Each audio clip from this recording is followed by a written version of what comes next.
Bom, no vídeo de hoje eu quero falar aqui tanto sobre o Remo e o Paysandu e opção para um jogador que pode voltar para o futebol brasileiro agora nos próximos meses, que ficaria à disposição no mercado e sinceramente uma fase bem interessante lá no futebol europeu. Vou trazer aqui um pouco mais de detalhes. Esse atacante que pode jogar pela beirada, pode jogar centralizado, é de Belém e falou sobre essa possibilidade. Inclusive em entrevista, valeu demais aí o pessoal da TNT sobre essa possibilidade de voltar para o futebol paraense, para Belém, o Remo ou o Paysandu. Eu vou comentar aqui a fala dele também. Quero falar sobre dois camisas 9 que foram muito bons, né, tanto com o Remo quanto com o Paysandu, e se poderiam ser opções para o clube nesse ano ou para a próxima temporada. Vou mostrar aqui para vocês e dar um pouco mais de detalhes. Só antes de começarmos, aproveite aqui para deixar seu like, também se inscrever no nosso canal. Eu me chamo Gustavo, esse aqui é o canal Black Arthur Foot e aqui nós postamos notícias dos times fora do eixo, né? Então, por exemplo, Remo, Paysandu, Vitória, Sport, Curitiba, vários times espalhados pelo Brasil. Se você gosta desse tipo de conteúdo e quer receber mais notificações de notícias do seu clube do coração, todos os dias tem, tá? No Remo, Paysandu aqui no canal. Se inscreve, ajuda a gente a chegar aqui a 57 mil inscritos. Faltam menos de 280 inscritos. Se você se inscrever aqui no canal, dependendo, nesse mês ainda de abril, conseguimos chegar a essa meta. Então, conto com a ajuda de cada um de vocês. Bora aqui então para o conteúdo. Bom, então eu quero começar falando primeiramente sobre um atacante que fez muito sucesso vestindo a camisa do Paysandu, que é o Bergson, né? E uma fase sinceramente sensacional. Esse aqui, qualquer clube que ele fosse contratado para o Paysandu de volta, ou até mesmo para o Remo, né, que seria uma baita contratação tirando do rival, seria uma ótima contratação. Ele que, só para você ter uma ideia, já está com 33 anos de idade e tem números nesse ano que competem, por exemplo, com Harry Kane, Mbappé e outros nomes, né, do futebol europeu, como por exemplo Haaland. É sensacional, né? O cara está nesse mesmo nível de gols marcados no ano de 2023, mas que eu fui olhar agora em relação a 2024, eu fiquei surpreso, né, que mostra que ele não jogou nenhuma partida até aqui. E lembrando que ele tem contrato com essa equipe lá, o Johor FC, do futebol da Malásia, até o final de 2027, então tipo assim, é um vínculo realmente bem longo, né? Foi comprado aí por 2 milhões de reais junto ao Fortaleza e segue por lá, igual no ano passado, com esses números sensacionais. E assim, eu não entendi até que ponto, porque que ele não jogou em 2024, se é os números que estão desatualizados, ou por exemplo, se ele teve alguma lesão, porque como é o futebol da Malásia, é difícil você ter informações, né, nesse sentido, mas é um jogador que sinceramente, se voltasse daqui a um tempo, por exemplo, daqui a um ano e meio para Belém, é um nome que eu ficarei muito de olho, tanto um quanto o outro, né, que gosta de dar um chapéu ali no rival, pode ser que seja uma alternativa também para o Remo. Que eu vou deixar então os números dele para vocês, muito parecido, desde quando ele chegou lá no futebol da Ásia, em número de jogos e gols, 25 jogos, 23 gols, 2022, 47 gols em 35 partidas e ano passado 36 jogos, 38 gols. Pelo Paysandu foi uma média interessante também naquele ano com a Série B, 47 jogos disputados, 28 gols marcados. Depois disso ainda passou por Atlético Paranaense, Ceará e Fortaleza, marcou alguns gols, né? Nesse período foram quase 20 gols desses clubes que estavam na Série A, antes de ser emprestado para a equipe da Malásia e ser comprado por 2 milhões. Pode deixar a sua opinião aqui embaixo, o que você tem a dizer? Você acha que ele volta por agora? Você acha que não? Tá aí então com seus no caso 33 anos de idade, como que você enxerga essa possibilidade? Deixa a sua opinião aqui embaixo nos comentários.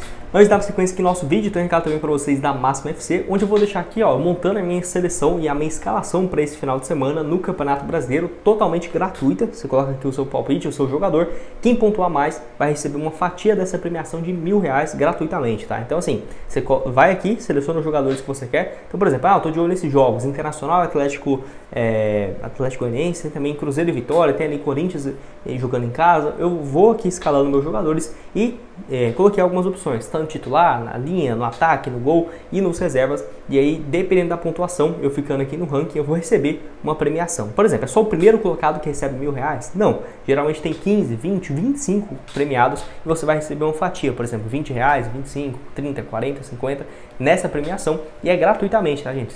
Só você fazer o seu registro aqui pelo link embaixo na descrição, clica aqui, vai lá, escala o seu elenco e você vai estar concorrendo automaticamente a esses R$1.000, uma fatia desse valor, com a Máxima FC. Então nos vemos lá no novo patrocinador aqui do nosso canal. Eu quero falar agora então sobre esse atacante, quem é, né, que está vivendo uma fase interessante na Europa e falou sobre essa possibilidade de voltar para Belém, que é o Sandro Lima, jogador então que tem 33 anos de idade, que vive uma fase bem interessante no futebol turco, chamado Manisa FK. Eu vou deixar aqui esse portal, lá o TNT Sports, valeu demais, que trouxe essa matéria, achei bem interessante, ó. Remo ou Paysandu, atacante sonha com volta ao Pará e mira a reta final de temporada na Turquia. Nascido em Belém, Sandro Lima passou pelas categorias de base das duas principais equipes paraenses, mas não firmou contrato. Então valeu demais aí o portal TNT Sports. Eu vou deixar aqui uma das falas que ele disse, ó. Penso em um dia voltar a atuar no Pará e estou vendo o momento certo para retornar. Até agora, a minha ideia é seguir atuando por aqui, mas futuramente, quem sabe, uma oportunidade aparecer e avaliar, né, a possibilidade de um acerto. Ele ainda completa dizendo o seguinte, ó: em relação ao futuro, ainda não sei, faltam 3 jogos para o fim e espero aguardar o final para ver o que é melhor. Estão tranquilo enquanto é isso e Deus está cuidando de tudo. Disse aí, então, em relação à temporada europeia, que se encerra, né, agora no início do mês, no meio de mês de maio, né, que até terminar as competições, ele fica maio e junho de férias e volta à temporada europeia em julho, né, que aí ele fica disponível para chegar transferências internacionais para o futebol brasileiro, que mesmo a janela da Série C estando aberta nesse momento, como é contratação internacional, se encerrou ainda no mês de janeiro, se não estiver enganado agora, então só vai reabrir em julho para ele ser registrado. Sinceramente, o nome que eu ficaria assim de olho, até porque o Sandro tem aí 33 anos de idade, ele é destro, tem 1,86 m de altura. A característica principal dele seria jogar centralizado, tá? Então eu acho que ele seria uma opção para um camisa 9, mas pode jogar também pelas beiradas, já fez esse papel em outros momentos da sua carreira. Nesse ano lá na Turquia, 24 jogos, 10 gols, igual eu deixei os números dele aqui para vocês, e ainda contribuiu com 4 assistências. Jogou também em outros clubes quando saiu aqui do futebol brasileiro, no futebol português, como por exemplo no Acadêmico de Viseu, teve até um desempenho interessante por lá. Nesse clube foram então 18 gols em 68 jogos, passou também no Estoril Praia, 9 gols em 40 partidas, Gil Vicente, 13 gols em 36 jogos, Chaves de Portugal, 7 gols em 27 partidas, então ele nunca teve um desempenho ruim, né, no futebol europeu, tipo, 30 jogos, 1 gol, cara, jamais, sempre com números interessantes. 2020 ainda foi pro Tianjin, lá do futebol chinês, 13 jogos, 3 gols, passou por uma outra equipe também lá da Turquia, que eu não vou nem conseguir pronunciar o nome, mas foram 15 gols, 8 assistências em 47 jogos. Então um desempenho interessante dele em todos os mercados que ele passou, China, Portugal em 4 equipes diferentes, 2 times na Turquia, Coreia do Sul também teve números legais. Então eu acho que um centroavante que voltando para o Brasil, jogando uma Série B, uma Série C, tem tudo para fazer um desempenho bem interessante. E até fui ver, né, os clubes que ele já jogou aqui no Brasil, realmente não mostra que ele teve uma participação na série pelo Remo, na base, ou por exemplo, na categoria de base do Paysandu. O último clube foi no Grêmio Anápolis, no futebol goiano, em 2013, naquela ocasião 11 jogos, 4 gols, e foi para o Rio Ave de Portugal, que é um clube também que sempre o Grêmio Anápolis revela jogadores, né, e vende para o futebol português. Inclusive ele ficou emprestado pelo próprio Grêmio Anápolis até 2020, tá? Onde ele foi vendido para o futebol japonês, futebol chinês, melhor dizendo, ficou muitos anos.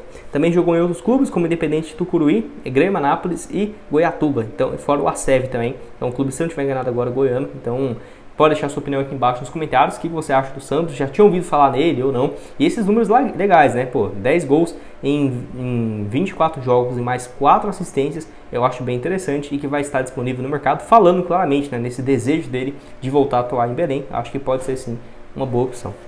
Já que eu falei aqui de um dos destaques que teve passagem no Paysandu, quero falar de outro camisa 9 que fez sucesso no Remo, que é o Brenner, atacante de 30 anos de idade, que foi muito bem em 2022, né, atuando com a camisa do Leão. 32 jogos, 11 gols marcados pelo Remo naquela ocasião. Ele começa muito bem um ano, depois começa a Série C, ele cai um pouco de rendimento e não ajuda, né, o Remo a conseguir a classificação para a próxima fase. Ainda naquele ano foi contratado pelo Ituano na Série B, quase subiu, né, para a Série A naquela ocasião. 9 jogos, 3 gols e deu 2 assistências. Teve um bom desempenho. No ano passado foi contratado pelo time peruano, o Sporting Cristal, jogou a Libertadores, né, contra o Fluminense, inclusive. 42 jogos, 15 gols e 4 assistências. Foi comandado pelo Thiago Nunes e teve uma boa participação lá no futebol peruano. E ele estava disposto a voltar ao futebol brasileiro. Nesse ano foi contratado pelo América, já na reta final do Campeonato Mineiro. 4 partidas e 1 gol, e começou a Série B, onde ele foi no banco de reservas, né, no duelo contra o Botafogo de São Paulo. Jogou apenas 6 minutos, então dependendo se ele também não tiver uma continuidade, eu acho que pode ser uma boa para esse retorno, por exemplo, para o Remo, né, na Série C do Brasileirão, no meados de junho, julho, já para a reta final, ou até mesmo, né, em relação para o Paysandu, que vai ter que jogar menos de 7 jogos na Série B para ser registrado em outro clube, né, porque o América também está na segunda divisão, então acho que ficaria mais difícil, porque acho que mesmo sendo reserva, deve atingir essa meta daqui para lá. Deixe a sua opinião aqui embaixo nos comentários, o que você tem a dizer sobre essas duas opções que eu trouxe aqui em nosso vídeo. Vou deixar também outras sugestões de conteúdos que eu já falei, tanto de opções para o Remo e para o Paysandu, que estão livres no mercado, ou seja, podem ser registrados a qualquer momento, seja agora em abril, em maio, em julho, antes da janela abrir, vai estar aparecendo aqui na tela, o link da máxima também aqui na descrição, R$1.000, registro gratuito para você escalar seu time, e nos vemos aí numa próxima.